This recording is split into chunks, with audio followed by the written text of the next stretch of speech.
Thank you for joining us for another episode of Black Money Matters.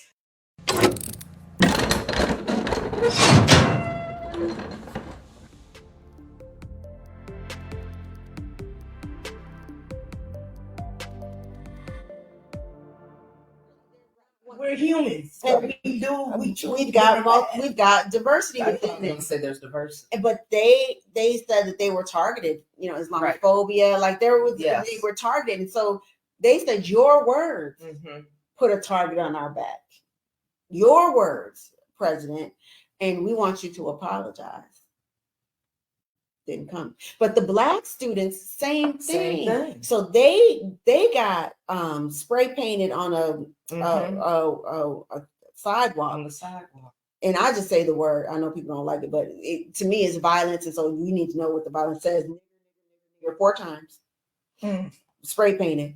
And they didn't get a response. Like, how are you going to keep this from happening? Who is responsible for this? Well, there's no cameras in that area. Okay, how can you find out who's responsible for it? And if you did, what would be the response? Well, well, it's freedom of speech. That's not freedom of speech.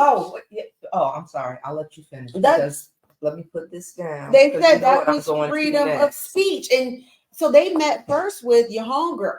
They met first with your homegirl, Trustee Scott, the Black Student Alliance did. And she told them, there's nothing we could do. Even if we find them, we have to give them restorative justice. We can't punish them. Wait a minute. Let me tell you how she got to restorative justice, because she's not an educator. She don't know restorative practices. She don't know any of those things.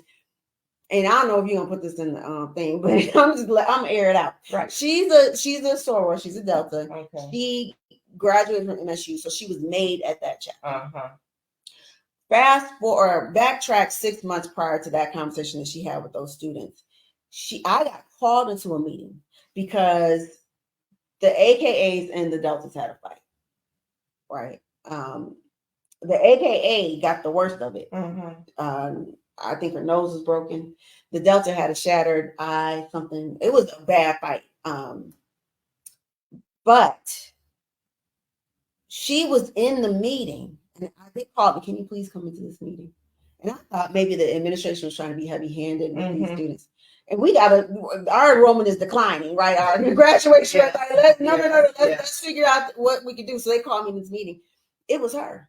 She was calling for them to be prosecuted and expelled. The Deltas. Her chapter sorors prosecuted. That's criminal behavior. They are criminals, common criminals. They need to be expelled and prosecuted for assault. And I said, these are children. Their frontal lobes are not fully developed. Their frontal cortex doesn't really project into the future.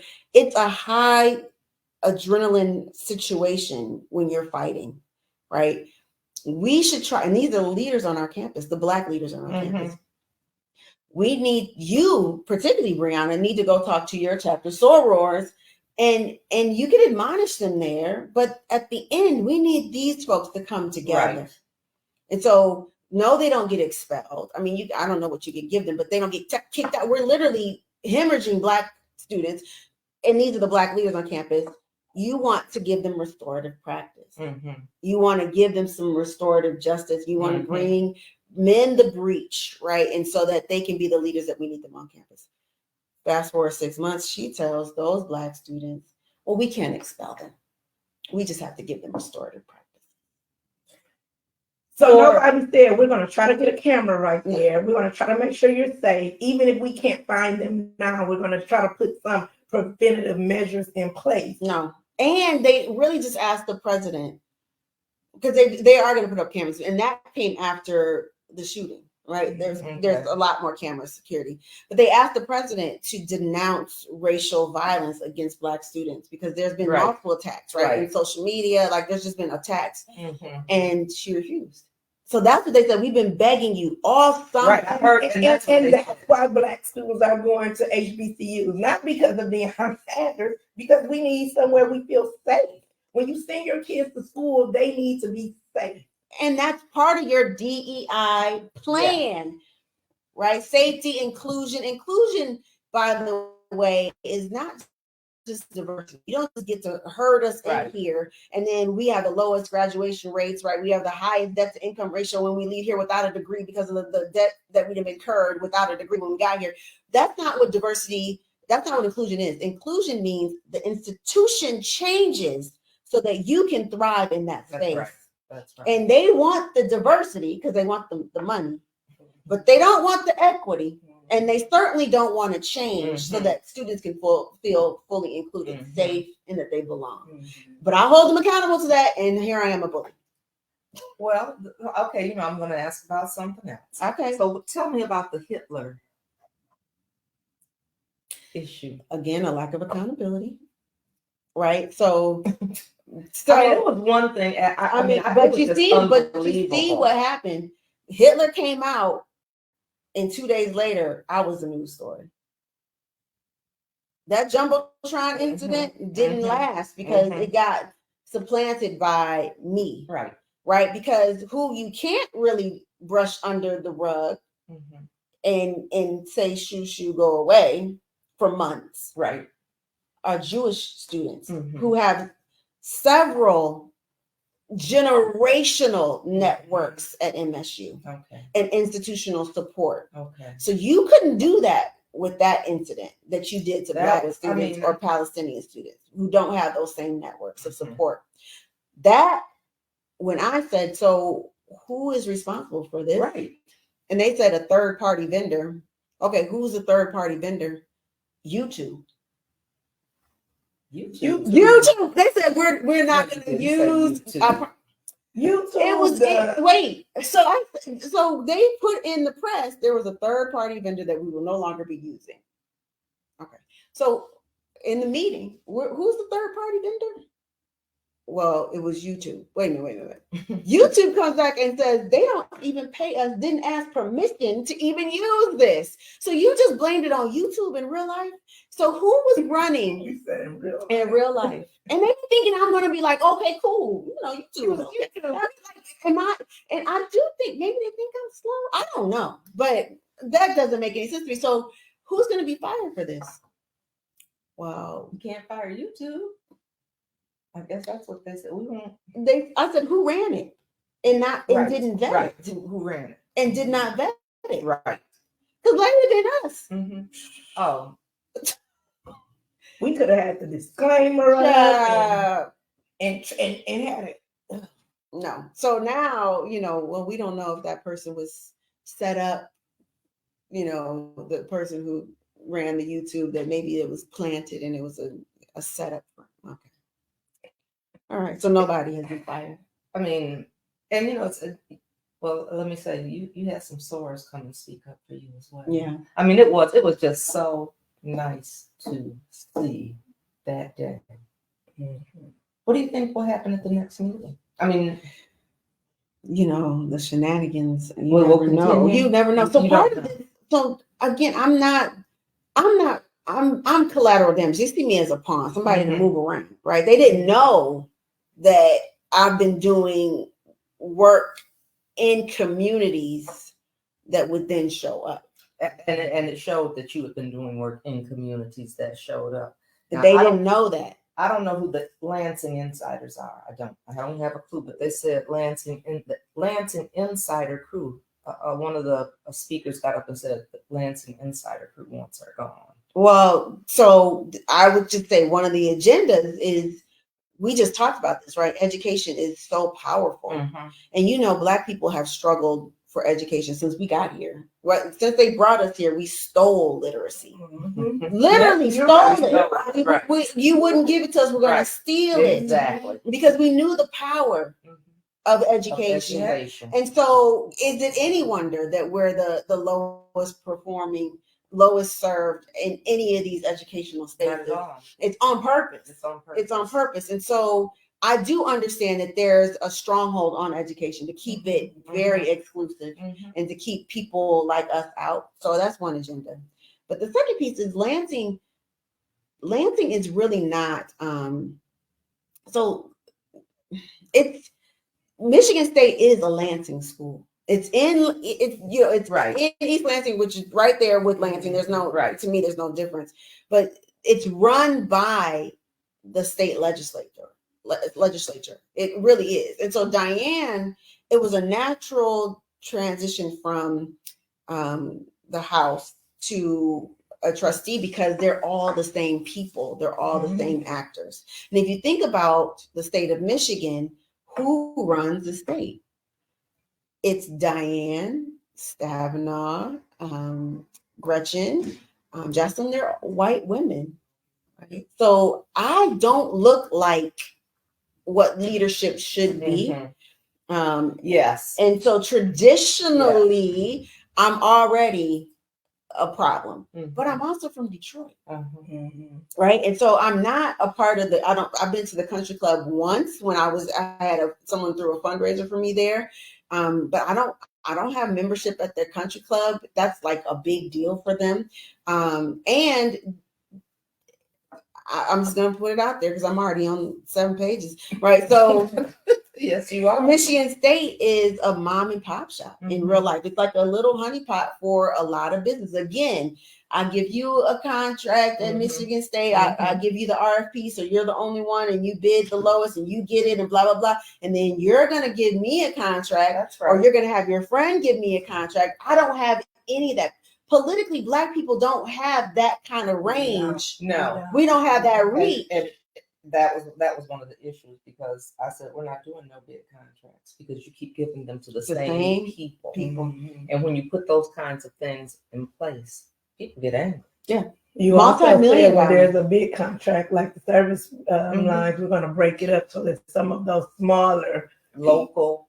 who traditionally couldn't get those That's not you doing all the wrong things. I was doing. They were mad. Oh yeah. They were big mad. And it was enough money to go around for everybody, No, but it didn't matter. We used to have more. Go And around. It was how dare you take this from us? It's ours. Right. Do you hear me? And how dare you? And who do you think you are to get into this seat and not do what we want you to do? You are supposed to be a puppet. We're supposed to put our hand up your back, and we That's speak for you. And here you are asking all. Yeah. Oh, the last president told me you should smile more. I said, wow. Wow. I'm just gonna go around showing my teeth. Do you tell men that? I was going to say, we don't tell men that. We don't tell men that. Why would I do that? Right. I'm just going around looking dumb. Right. I said, and that's what you look. I said, this is anything to smile about. Yes. I would look about this. Right. We're talking about some real life stuff. What That in the and you entire need to smile more. world? And he said I was articulate and well spoken. Yeah. You should give more compliments, is what he also said. You should give more compliments. Yeah, you're critical and you should give more compliments. That way you smile more. Because I smile more. And then he said, no one would know you don't come from a sophisticated background. And I said, So I told Brianna this story. And I said, he said, no one would know that I don't come from a. She said, well, why would he say that? He knows you grew up around white people. That's putting them down that long. That's when I knew. Ain't no way. We're not having the same conversation. We're not the same people, but they're accustomed to her as a politician and not me. She's safe. I'm a problem. All those conversations they had deriding Black people were fine with her. It reminds me of the conversation one of his me. This was when the Cosby Show was the #1 show. Yeah. And I was told in front of other classmates, you all should be angry about the Cosby Show because everyone knows Blacks can't afford to dress like that. You hear me? First of all, we're not a monolith.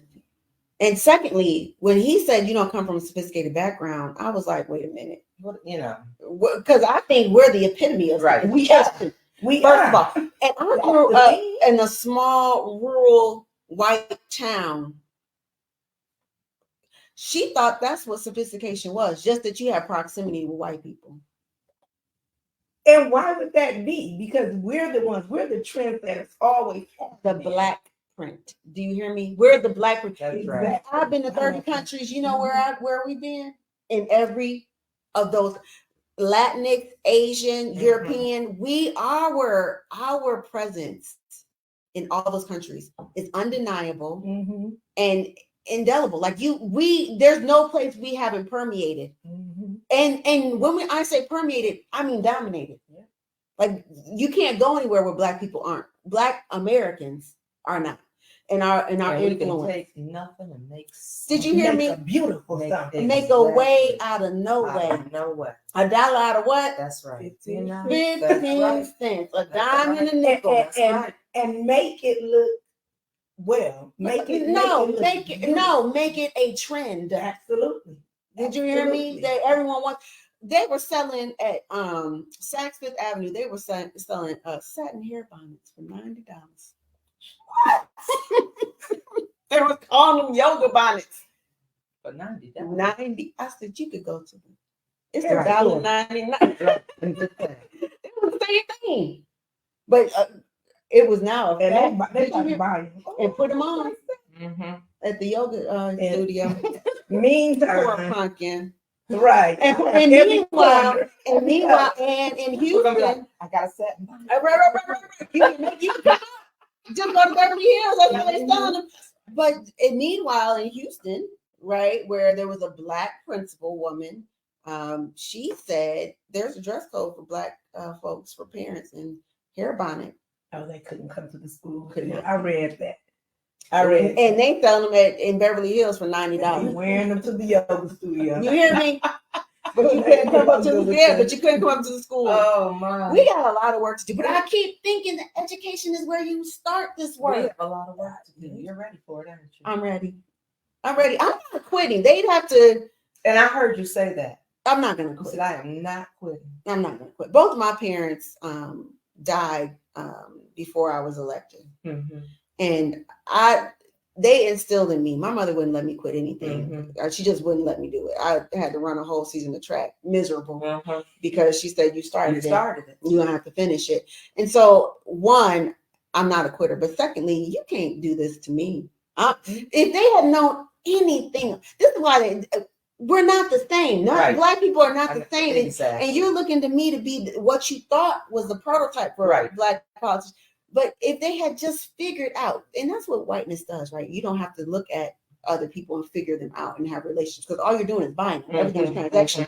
And so all you got to figure out is what their want is. Right. But once you don't know that about me, you should probably try to figure out what my values are. Exactly. Or figure out anything about me. What my values are. What I stand and what my experiences have been, because guess who got put out the first day of kindergarten for fighting? And it was a half a day. Now they could have just let me step almost as bad. How do you get fired on your day off? It was a half a day. You still calling my mama? You doing too much. It was a half a day. Let me stay now. This is ridiculous. But you wanted to make an example. But that boy called me. I grew up in an all-white small town. He called me the first day, the first recess. I made an example of him, and I had to go home. I've been fighting since and that's what we've been doing, and that's what we've been doing. And it seems, and for Black women, you know, it's a continual fight. It's a continual fight, and when they get us to tear each other down, that's what really bothers me. Right. And blast each other on social media and lie, and then come back and say, "I didn't know I was lying." Right. I thought it was true, but you didn't want to do your research. You didn't care to do your research. Mind you, she didn't even write. Okay, well, see, and let somebody write a letter for you. The governor's best friend wrote that. So it's a challenge, and we continue to go through it, and we keep rising. You know, what is it? Still I rise. Yet I rise. We don't let them get us down. And thrive. With sophistication. That's right. With sophistication. So what do you want people to know? What is it you want people to know? Because I want to make sure we didn't forget anything that we talked about, what you want to get out there. I do think there is another agenda. So the governor did come out right away. Now, mind you, I beat her best friend. You remember that picture where Governor Whitmer was with a whole bunch of people at the bar during COVID? Oh, yeah. Yeah. Well, Renee Kanaki Jefferson, the board member who she put on the board, she appointed on the board, was in that picture. Okay. He also was the officiator for, is it officiant? She officiated over her wedding as well. Like they're Okay. best friends. Mhm. Well, I beat her for the chair. Okay. Right. And the governor was paying attention because 6 minutes after I won, she texted me. So she was, and I'm thinking, don't you have anything else to do besides watch this MSU board? But there's high stakes in MSU in terms of financial ties. So that where was I going with this? She wrote the letter. Renee wrote that letter.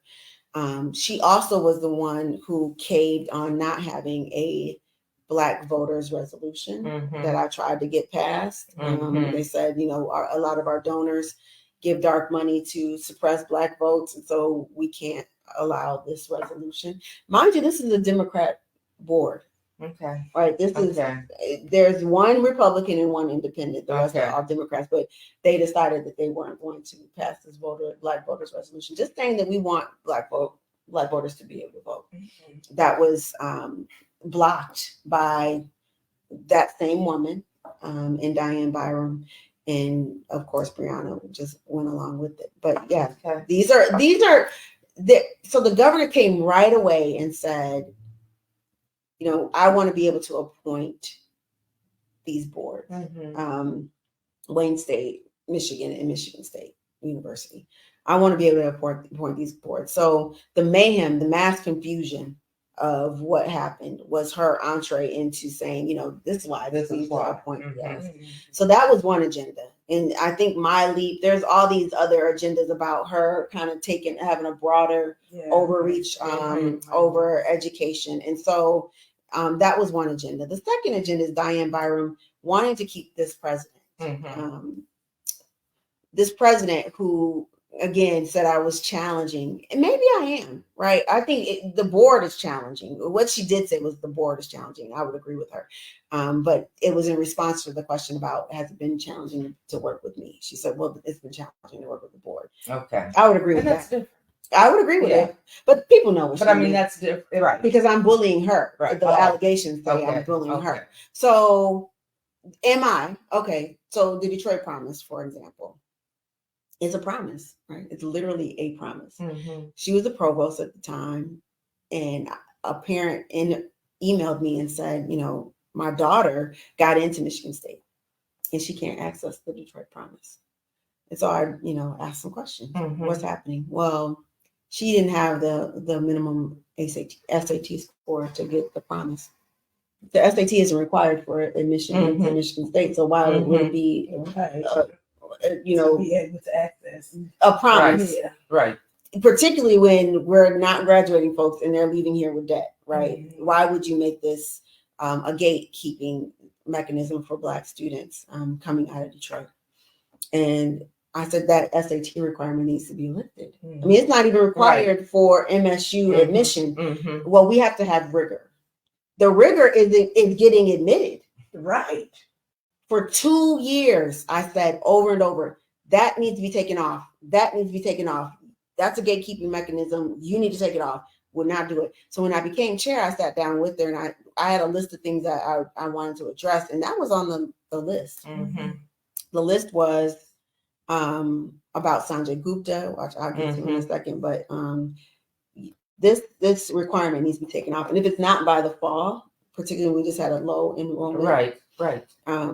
I'm going to be very, very, very, very angry and disappointed. Okay. She quoted me later. You said you would be very, very, very, very angry and disappointed. And I would be. Yeah. So they did take it off for this fall. Okay. And our numbers did increase, by the way. And so, again, when I asked what's the reason for the low numbers, they could have even cited that. Right. But no. So that they have this artificial SAT score that we know is biased against with class and race. Right. Exactly. So that would be one example. Sanjay Gupta, whenever in that list of allegations, they say that I moved unilaterally, you should know that that's not true. What I do know is that I can't do anything by myself, Right. but for so many reasons, but certainly because I need the support of other people. But I also can't. I can't move anything by myself. Rhema. Somebody else might be able to do that. Right, but you said I certainly don't have the power. I do not. So I always take people with me. So anytime you see unilaterally, it's a lie. And that Quinn Emanuel report that kind of indicted the president for her mishandling of Sanjay Gupta, we voted on that. We voted to release the report. When the report came, I released it. They said I unilaterally released it. I remember that. We voted on it in a board meeting. Like with meeting minutes. I don't understand, but the smear. It's not even. It doesn't have to be true. And then when we wanted to go ahead and we need to get rid of the Sanjay Gupta, it's going to cost us millions of dollars, right? She just refused. I didn't do anything wrong. I'm right, and I'm not going to settle. Okay, so me, the vice chair, and the general counsel all worked with Sanjay Gupta's attorneys to cobble out some agreement. She refused. She started crying. Her provost, once he saw the tears, he activated. He started yelling at everybody. I mean, like all those weaponized steam out of his ears and spit coming out and his eyes bulging and red. Everything was red. And I had to say, listen, you can't yell at us. Like everybody clear the room. So I cleared the room. I was like, my daddy is dead. Yeah. His name is James. She's looking at why she's looking at me because she said these same That's sad. And it was a white male talking to me, and I said, "You don't look like my daddy." My daddy's name is James. You don't look nothing like him. Who are you talking to? Child. I said my daddy is dead. dead. You don't get to talk to me like this. You need to lower your voice. Even if you're upset, you have to have collegiality and decorum, is what I told him. But I'm the bully. You're the bully. But I was on, now this was a board I was on. And there were 3 Black women, and we were called little girls. But they called me a little girl when I got to City Hall, too. And those are the things that we as Black women have to endure. Have to endure. Endure. And sometimes it doesn't go away. And sometimes you can't even deal with it because it's so rapid fire. Right? You just have to just kind of suck it up sometimes and go on. I can't address every time someone has demeaned or belittled. I remember people asked me, how come we didn't know that was going on? I said, we couldn't drink the water. So I didn't have time. That was, I'm trying to do a bigger issue. You got a fire truck hose. Right. But we would have treated you better. When you were Black women, you should have been supporting me. And you should have given me the benefit of the doubt, and you should have treated me better, and you should have not publicly bashed me, and you should have had your facts straight before you started posting and writing and calling and doing all these things. I didn't know that, what you just said about support, lack of support, until I was sitting in a Wayne State meeting with the new president. And it was all Black leaders, right, in Detroit, a room full of Black leaders in Detroit, and me. And at the end of the meeting, Donnell White said, we've all said what we want from Wayne State. What you need to do, Madam President, is rely on us in our relationships that you're building here, because as the first woman president, people are going to be looking to you. Young women are going to be looking for your example. Right. And we need to make sure that you're successful. And in that moment, I thought, this is the exact opposite experience I've had at Michigan State University. You're the first Black woman chair, and we are going to come after you every time we have an opportunity. Right. And we're going to make up things to come after you about. And we can't attack you on your leadership, so we're gonna go over on because they can't. We'll make up some lies on you. The similarities. Like I'm over here and I'm listening but I'm frustrated Yeah. because I feel like I'm hearing what's happening now, but I'm also hearing what happened back at City Hall. It's like crashing. Right. And I know that this isn't unique to either of you. Right. No. I know that No. we're still having the first, and I know that we're still facing these challenges and barriers. But Black women in leadership roles face these kinds of things all the time. Yeah. Mhm. All the time. Yeah. Unless Right. you don't stand for Unless you anything. don't stand for anything, and then you're great. Unless you're boss. Right. Unless And bought. And bought. That's what I was And going to say. bowed. Take those Shirley Chisholm earrings off. Yeah. And bowed. And then you're Then you're the best Then thing. you're the best Black thing. person. right. Yeah. I remember one time somebody said you did a really good job, but you shouldn't have been wearing tennis shoes. It's always I gonna thought- be something. I said foot surgery. This was the first shoe I could wear in like 6 or 8 weeks. It's gonna be And something. that was That okay. Oh, That's no. what was going not the work. No, Not no. the work. Finishes. After the shooting, we had a vigil, and I was texting during the vigil. Oh, they came after me. I was texting my daughter, who was saying, "Mama, I want you off the stage. I didn't know you were going to be on stage." Mm-hmm. She had been sheltered in place for 3 hours Mm-hmm. in her apartment Wow. because she was a student at the time. And so I'm trying to say, no, listen, go talk to the police chief. He's right over here. I'm texting her where to go where she could feel safe. Right. You see, he's right there. He's watching everything. Right. Like she was like, this is an open space. There. She's afraid. She was just traumatized. Right. Yeah.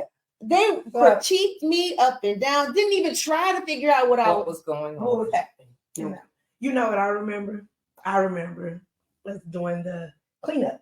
Mm-hmm. And we were doing the cleanup, and that I think this was the first weekend that we did one that particular season. And we were out there, and that pastor had told you that nobody ever cleaned up that space. Uh-huh. And so we were cleaning up, and we're on somebody on social media is like her tennis shoes are too white, but those were the tennis shoes that your kids were like, why are you wearing those tennis shoes? Mm-hmm. And they weren't too white. They may have looked like that on the Yeah. Well, what's too white? right. She couldn't have been cleaned up. Her tennis shoes were too white. Oh. when in fact she was cleaning and for real cleaning, They lifting were and so pulling tired of weeds me. and cutting stuff. I'm so tired And of I was me. ready to go home because it was Wildcat Weekend. This whole thing we doing fun. And so we You got got things things to do. I need to go to my tailgate. And then She cleaning up. Yeah, she cleaning up. You got us out here cleaning up. And still get criticized. And got criticized because We her got tennis shoes criticized. was too white. So they And say. I'm out there I'm doing every week. I mean, we started did once a month. every Then we started. I said we weekend. can do this every week until the Mhm. weather. And makes so us here stop. we are. Everybody, we started having competitions, department competitions, like my department, who can bring the most people to come out and clean up. And then, I mean, we would be out there cleaning up. And after a while, it got fun because, like it was just fun. And it was a bonding experience. But that weekend, I'm reading those comments like, if you only knew. But that's the other thing, right? If you don't have the resources, we're gonna find them. Mhm. Right. Yeah, we're going And to find that's it. what we do. Because we were all out there, all these department heads, picking up trash. See, Mhm. these are the things that they can't control. Right. Mhm. Because we do. We're gonna We have a do. workaround. We're gonna make it That's happen. right. We make it happen. Mhm. We're gonna make it happen, and that's hard for them. You just won't take no for an answer.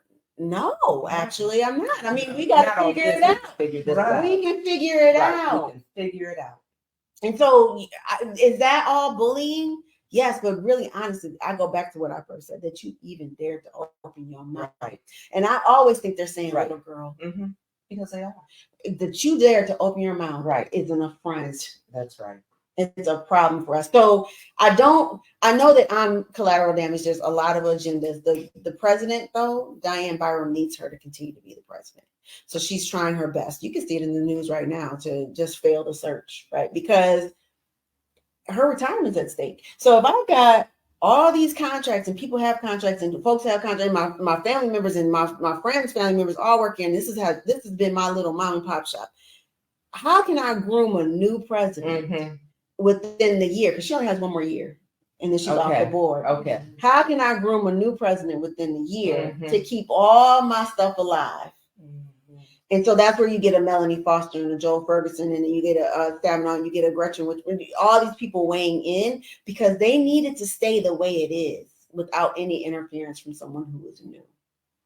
So okay, let's get Rhema out of the way because she ain't gonna really vibe with this president for all the reasons that I've named. She's just a novice, and so she needs to go. We need somebody experienced, one, but then two, who can heal this. There's protracted traumas at Michigan State University, and they're compounded, and no one has addressed healing. And that is necessary at this institution, or we're going to continue to have the same things happen over and over and over again. And you need to be quiet. You know what? No, you don't. Yeah, please At don't. all. I don't care what Not they at do. all.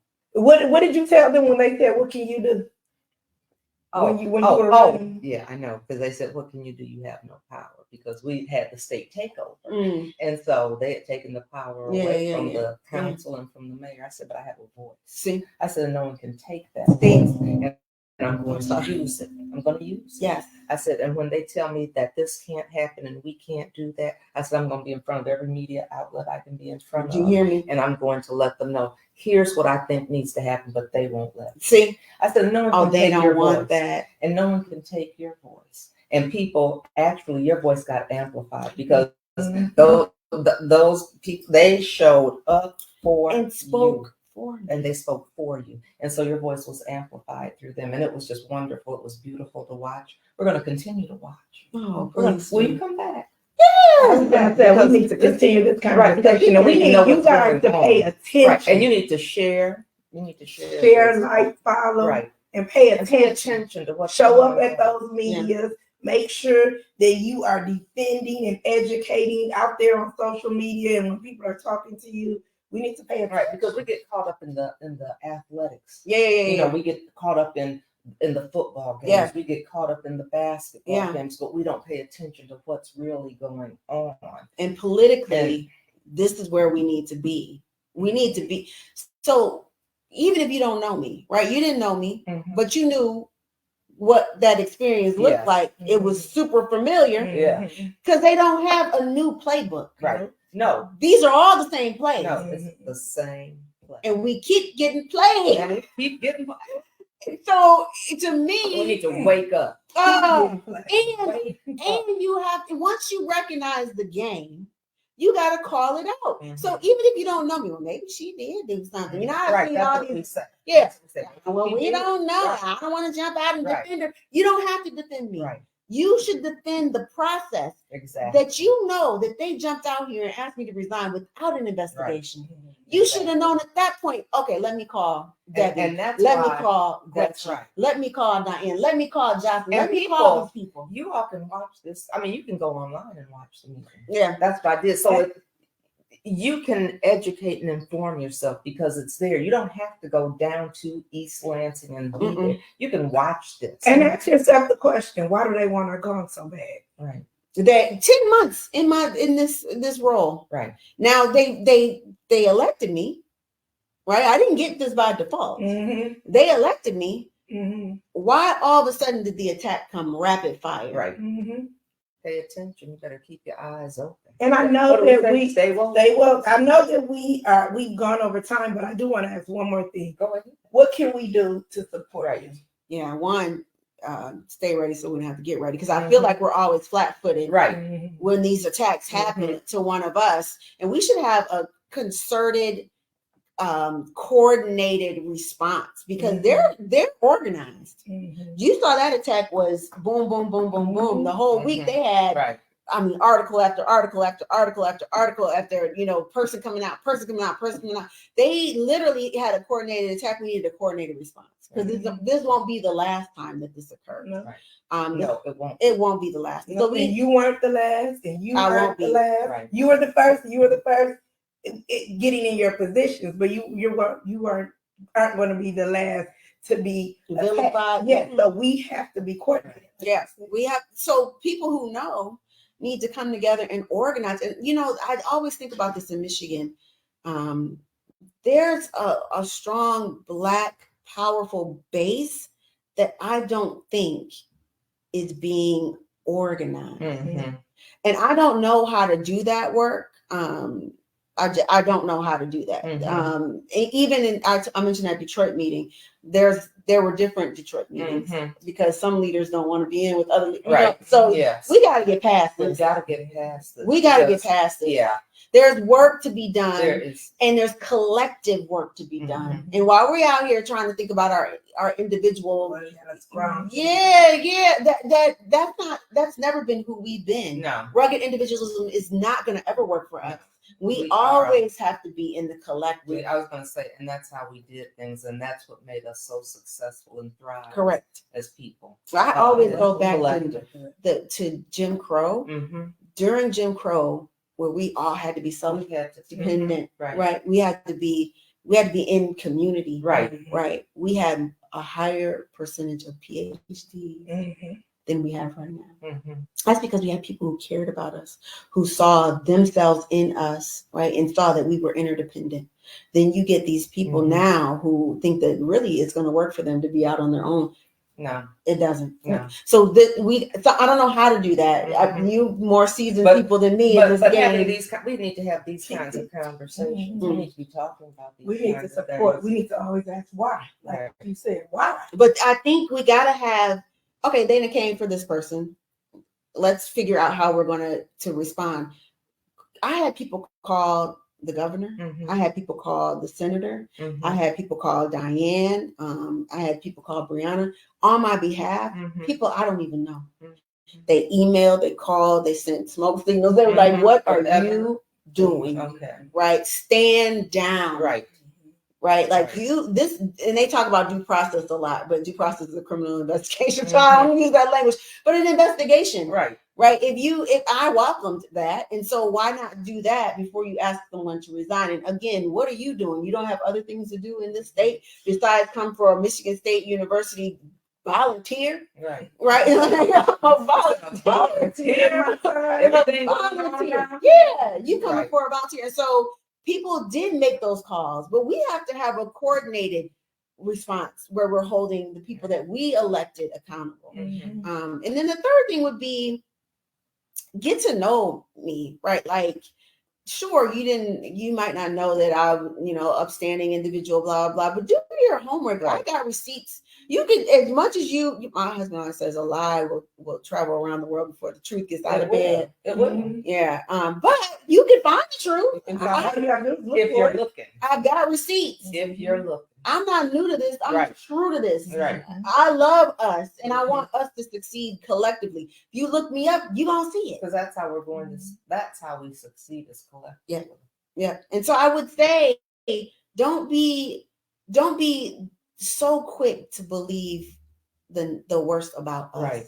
We are a Right. beautiful, resilient, brilliant, bold, persevering people. Mhm. And you should believe that about us before you believe anything else that's negative.